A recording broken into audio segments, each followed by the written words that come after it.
हमेशा मीठी रहे, हमेशा आपकी बोली हमेशा मीठी रहे, हमेशा आपकी बोली खुशियों से भर जाए, खुशियों की झोली।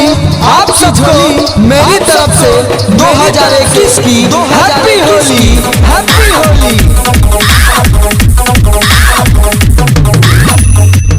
सुना है होली आ रही है, सुना है होली आ रही है। गोपियों हमसे जरा संभल कर रहना, गोपियों हमसे जरा संभल कर रहना, क्योंकि हम गालों में रंग लगाकर दिल का रंग चुरा लिया करते हैं। टोली भिगा दो तुम आज हर लड़की की चोली, हंसते अगर हो तो बाहों में भर लो, हंसते अगर हो तो बाहों में भर लो, नहीं तो निकल पड़ो वहाँ से कहकर हैप्पी होली।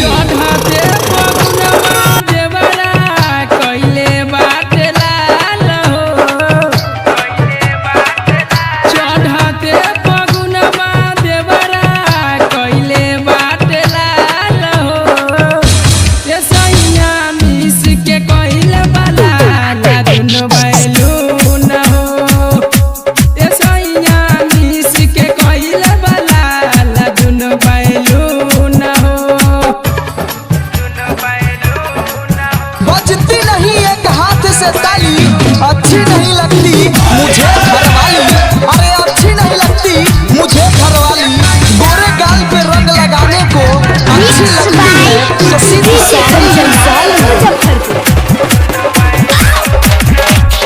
बलिया में घसे कबो डोरिया में घसे डाल देता भितरिया हो,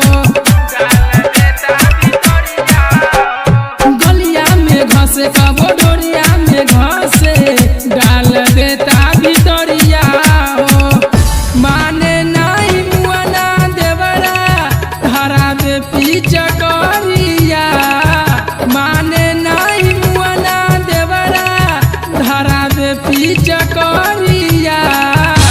ये सैया मिस के कइले वाला ला दुनो बैलू न हो, ये सैया मिस के कइले वाला ला दुनो बैलू न हो।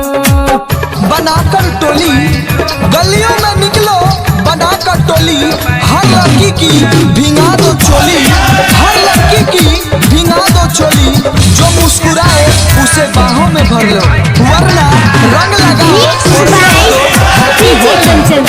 मुजफ्फरपुर।